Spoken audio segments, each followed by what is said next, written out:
Yes, sir.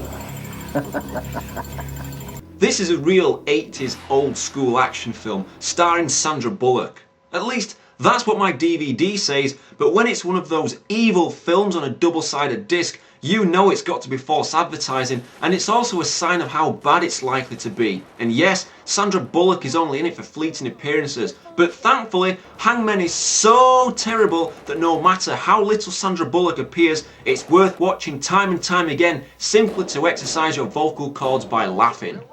Now you can instantly tell that this is a classic because these opening title screens are in the same vein as Godfrey Ho's ninja movies.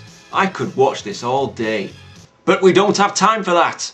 So this guy, Rob Green, who is an ex-Special Forces commander, wants to spend more time with his son Danny, who is stupid enough to believe his dad is a businessman away doing business all the time. Why in films like this do the stupid kids or the stupid wives think the man of the house is away on business all the time? Tools! It's obvious he's away killing bad guys. Either that or he can't stand to be around you anymore because you're dicks. So the beginning of the movie has these awfully edited in snippets of stuff like this. What was that all about? Numbers flashing around. Are they meant to stand for something? Do we need to remember them? Do we need to write them down? Is it a puzzle like the Da Vinci Code? Man, I fucking hope not. The editing in Hangmen is... what's the word? Oh yeah, appalling. Just check this little clip out. Yes, sir. Target Rob Green will be terminated on... Yeah, okay, Rob Green will be terminated on... on what? On Monday? On Tuesday? On a spaceship? On the way to his local gay bar? On a new wave ball movie? We need to know! The bad guys all talk with strange voice filters, like they're talking in an echo chamber. Why? Is it meant to make them come across more evil and dark? Hell, maybe they're robot businessmen like in Halloween 3. Contact Mrs. Black. I want this done right. Yes, sir.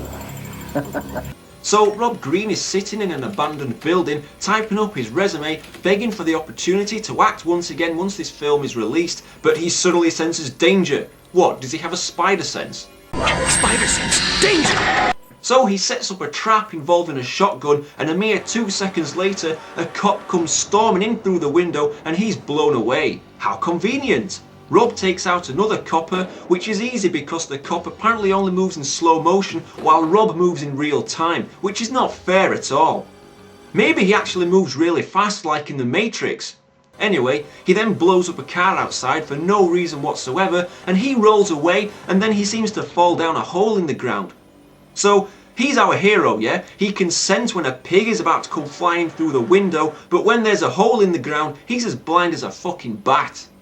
Rob Green really demands an entire review all to himself, but he's not going to get one. Oh, shit. So he tries to contact his son, but his stupid computer geeky roommate sees the message. He calls Danny's girlfriend. Ooh, Sandra Bullock has some screen time, let's have a... Let's move on, shall we? And when she locates Danny, she tells him that his dad is trying to contact him, and he runs away without so much as a goodbye. Gee, Sandra, I'd find a new boyfriend if I were you. So the robotic sounding bad guys intercept the call, and they send a not so sexy aging woman to seduce Danny's geeky roommate for some reason. It's not really very clear what the hell is going on. The geek tries to climb through a window and he's killed. Danny suddenly pops up, sees the bad guys, and they see him, so what's going to happen here? Yes, they chase him as slow as they can down a park walkway. What else? So he manages to outrun the bad guys in their speedy car, which was probably a reject from Fast and the Furious. Is that the fourth one or the first one? No, they both got the same name. Oh, don't get me started on that. So Danny goes home and tells his mum that, Jesus Christ, that's a woman! I know people have different standards, but come on, it looks like Pete Doherty on a good day. So Danny tells his mum that, I'm sorry, but that is not a woman. So some grumpy firemen march on into the house and kill Pete Doherty's doppelganger, when out of the blue, this scene pops up. I get help! I'm not kidding, it doesn't even seem to fit. I find it hard to watch this scene without laughing. I get help, you know.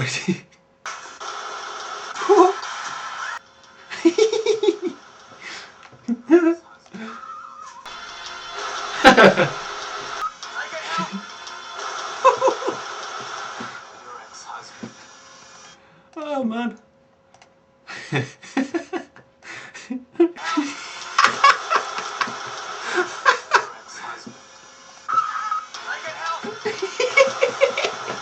Oh man. Oh, I can't do it now. Who are you? What's happening? Why is there a fireman with a tash standing outside in the snow who shoots you? And on that note, why is there snow on the ground when every other scene in the film is snow-free? I get help! What's he doing when he gets shot? Dancing? Oh hey, come on, leave the teddy alone, macho man. There's no need for that kind of violence in films. So Danny escapes the wrath of the evil firemen. Somehow, we don't actually see how, but do we really care? Of course we do, but we're still not going to find out, just like we'll never discover Rob Green will be terminated on. So Danny locates his dad's old friend, Doug Thompson. When some guys appear in the scrapyard who could be paying customers for all we know, Doug Thompson starts a violent shootout with them for no logical reason whatsoever. But this is an 80s classic, so throw reason out of the fucking window along with logic. We don't have time for it. What's this? Some kind of lame video game rip-off trying to make me feel a part of the action? Oh, this is great! I feel like I'm part of the action in the film. It's like a video game. God, Hangmen is such a great movie. Oh fuck! More numbers! Quick, write them down, write them down! They must mean something, otherwise why would they show them to us? Oh god damn it, they're too quick. But look, more amusing echo chamber voiced bad guy scenes. Brilliant. Simply brilliant. So, Dog recruits the help of another goon, but then all of a sudden, BAM! Some stock bad guys roam on in, shooting everything they can see, and then we get to witness the greatest battle ever because they sound like Godzilla or something.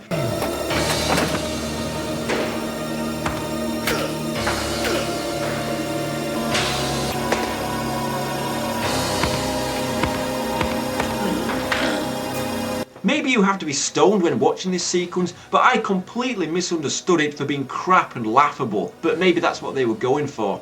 So Sandra Bullock pops back up in another pointless moment, so let's move on from that. Actually, hell no! Let's go back, because you can never get enough of Sandra Bullock, can you?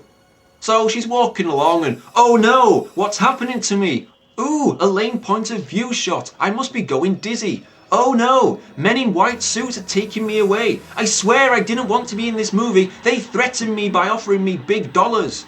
So, Danny gets caught, although you don't actually see it happen. I guess they ran out of film to shoot that sequence. And his newfound friends meet up with the legendary Rob Green. The line, "We're not worthy," springs to mind. We're not worthy! We're not worthy! Yeah, I know. Danny and Sandra are held hostage, and Sandra goes on to ask 1001 questions, to which Danny says, I don't know 1001 times. What kind of a boyfriend is this guy? I don't know. What do you mean you don't know? I don't know. Rob buys a bunch of guns and recruits some brothers to help him out. Let me take the brothers. But they all die. I guess walking around in broad daylight wearing face paint wasn't enough to disguise you from flying bullets, eh? So, after a huge battle in which loads of people die, including the not-so-sexy woman who pops back up again, we get to the ultimate standoff, which is going to be so groundbreaking that you'll remember it for— oh, come on, I'm still talking here! Don't ruin the moment! Oh, for crying out loud, Rob. So, yeah, the bad guy leader is shot by the legend Rob Green, and all is well that ends well. Well, the end seems to be shot to shit when the police surround them, but they calmly hand themselves in and the credits begin to roll. It ends with so many questions that it could feature on several school exams and never have a pass grade because nobody would understand it. 4 out of 10. I get help!